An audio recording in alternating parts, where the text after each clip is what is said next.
Nah, saya akan bahas 3 poin saja yang akan membantu kita untuk lebih khusyuk dalam sholat kita. 3 poin saja. Yang pertama terkait dengan waktu. Terkait dengan waktu. Terkait dengan waktu, maka upayakan dalam sholat kita itu di awal waktu. Ya, di awal waktu. Rasulullah Shallallahu Alaihi Wasallam beliau bersabda, "Ahabbul a'mali ilallahi as-salatu fi awwali waktiha." Amalan yang paling dicintai oleh Allah Subhanahu Wa Taala adalah sholat di awal waktu.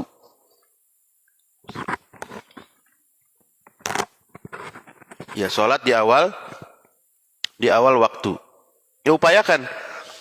Ya, kita yang sedang di jalan, sedang bekerja, ya. Kalau memang pekerjaan tersebut bisa kita tinggalkan, kita tinggalkan.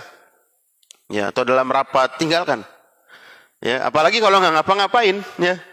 Hanya di rumah, kerjanya ngapain? Kerjanya menunggu waktu sholat.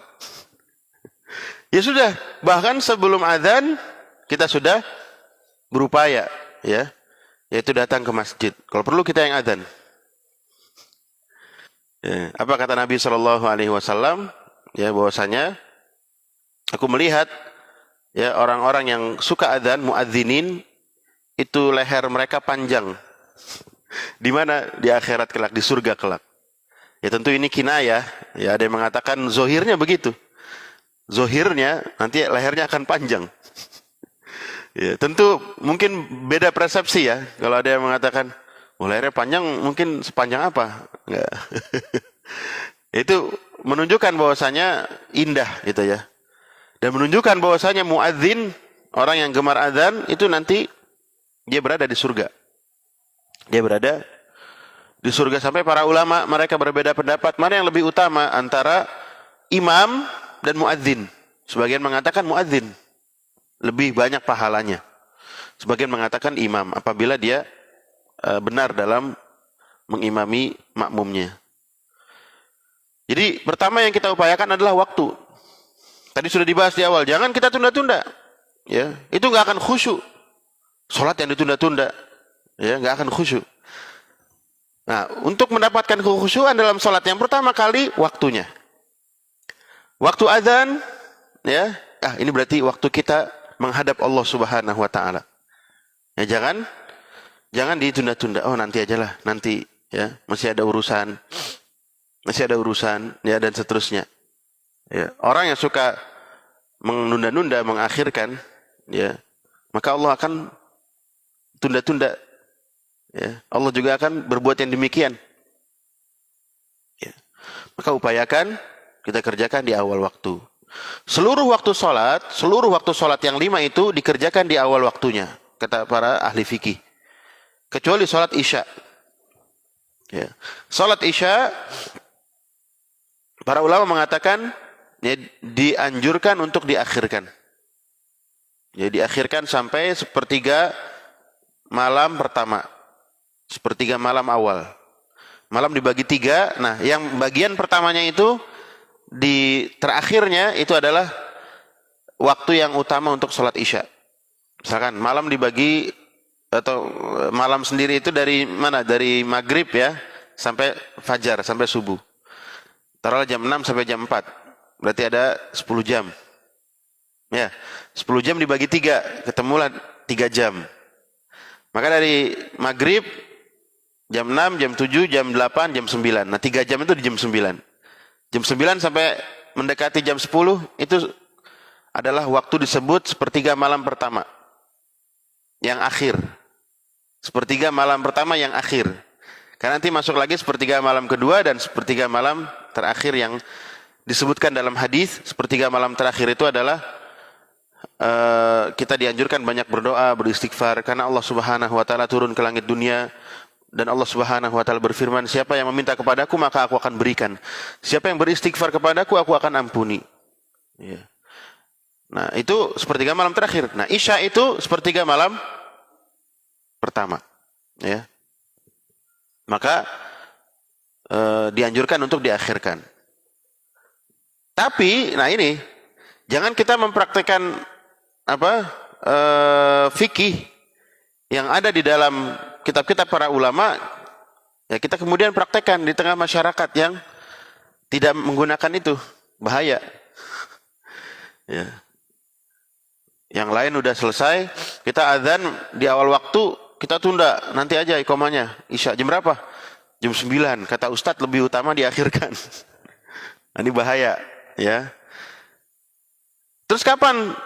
Berarti misalkan contoh, ketika dalam satu lingkungan bersepakat untuk diakhirkan. Gimana Ustadz contohnya? Ya, banyak contohnya. Sedang kajian misalkan, maghrib. Kalau dipotong isya, terlalu sempit waktunya.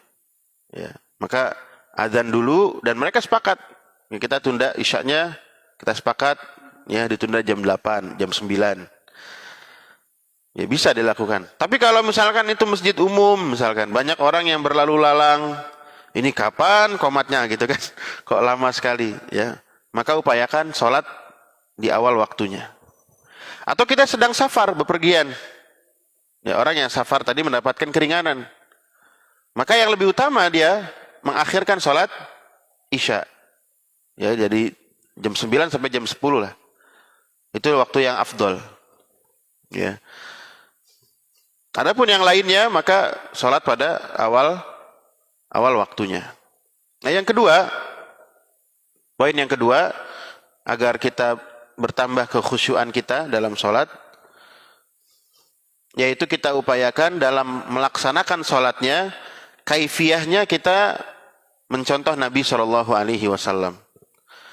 Nabi SAW beliau bersabda, "Shallu kama ra'aitumuni usolli."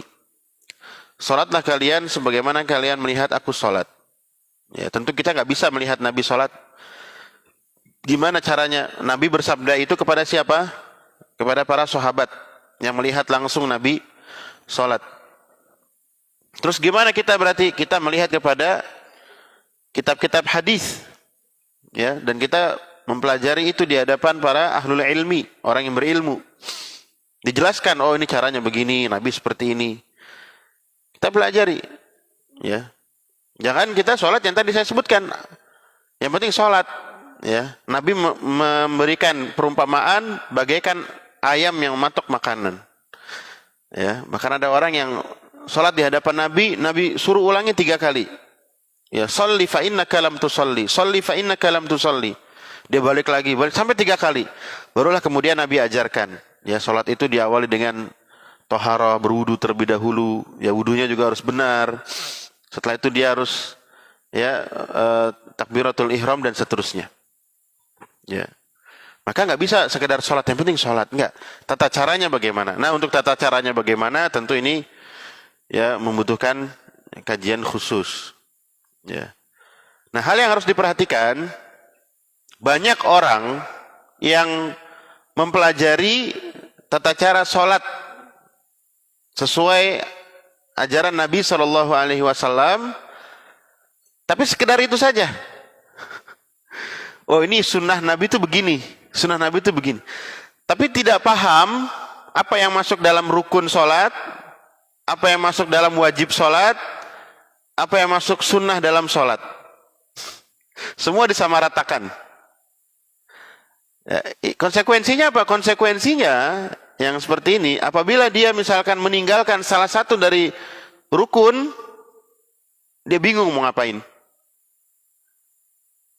Maka kata para ulama, kalau dia meninggalkan rukun karena lupa atau sengaja atau lupa, rukun yang ditinggalkan, maka dia tidak dihitung rakaatnya.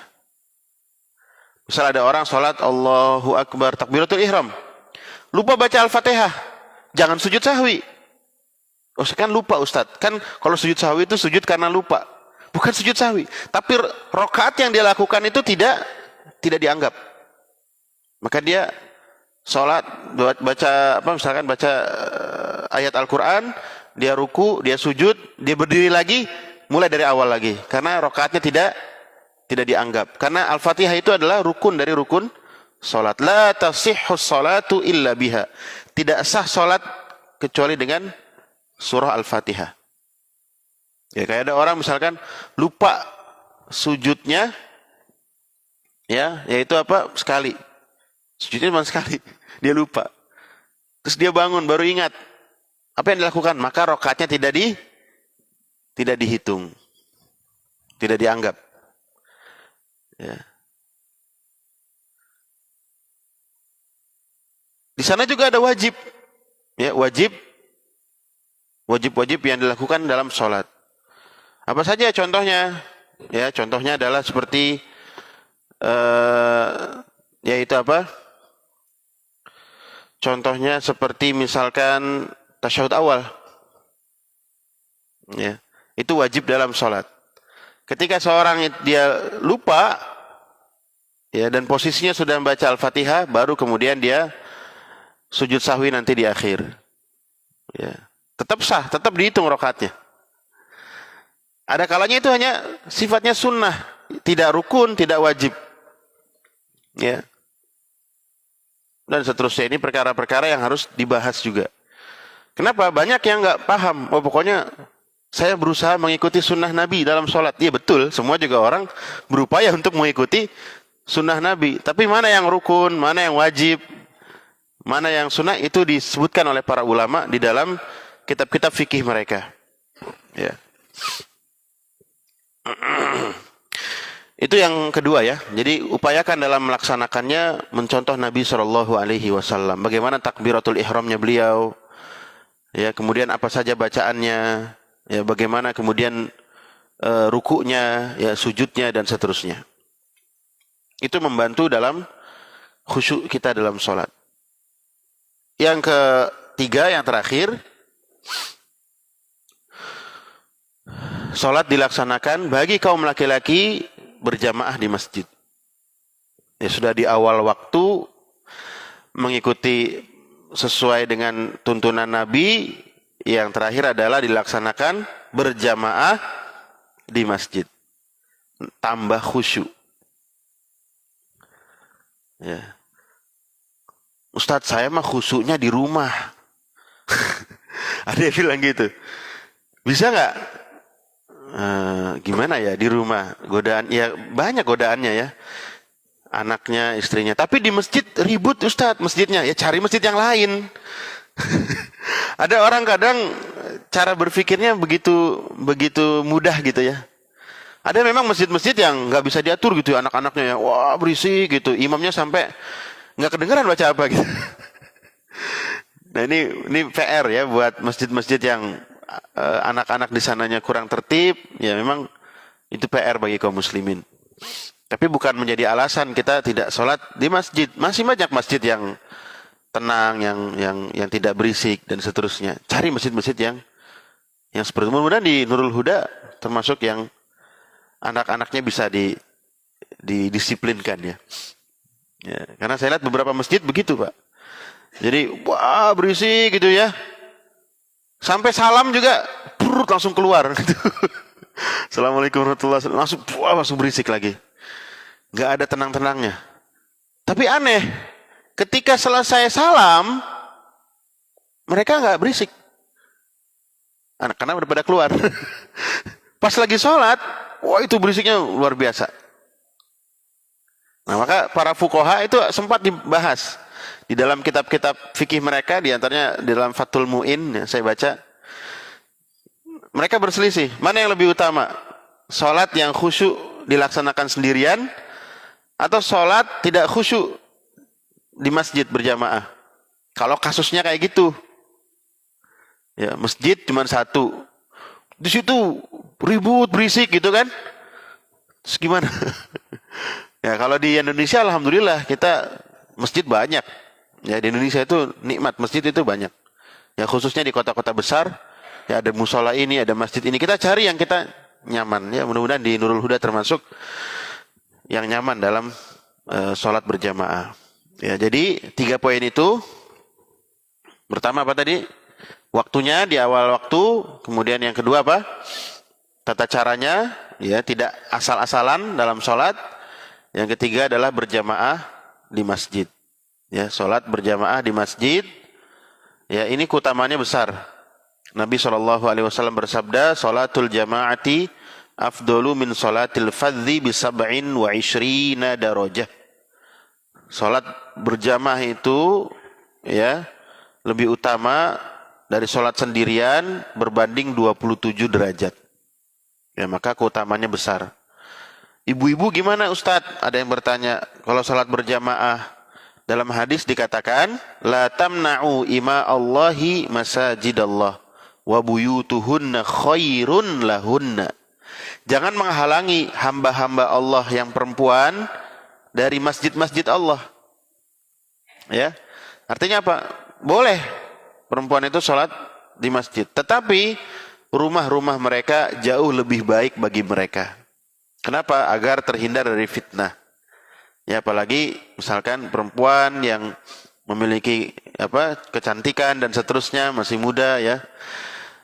Ya, kalau bisa sholatnya di rumah saja. Tapi kalau sudah tua misalkan ya, sudah sepuh ya, maunya di masjid sama ininya silakan ya, tidak masalah ya. Tapi disediakan tempat khusus tertutup ya, tidak boleh terlihat oleh laki-laki. Mungkin itu saja saya bahas dengan poin-poin yang sangat sederhana. Terakhir sebelum ditutup, nanti mungkin ada pertanyaan ya. Sebelum ditutup, adapun makna-makna salat, bacaan-bacaan salat itu akan lebih kita mudah dalam memahaminya apabila siapa yang bisa jawab? Apabila bisa bahasa Arab. Ya, makanya penting belajar bahasa Arab. Minimal belajar bahasa Arab arti salat. Bacaan salat minimal kita tahu maknanya ya. Jadi belajar bahasa Arab penting ya. Nah, jadi jangan belajar bahasa Arab susah Ustadz ngomongnya. Iya, enggak mesti ngomong, minimal apa yang kita baca dalam salat kita paham artinya. Wallahu taala a'lam.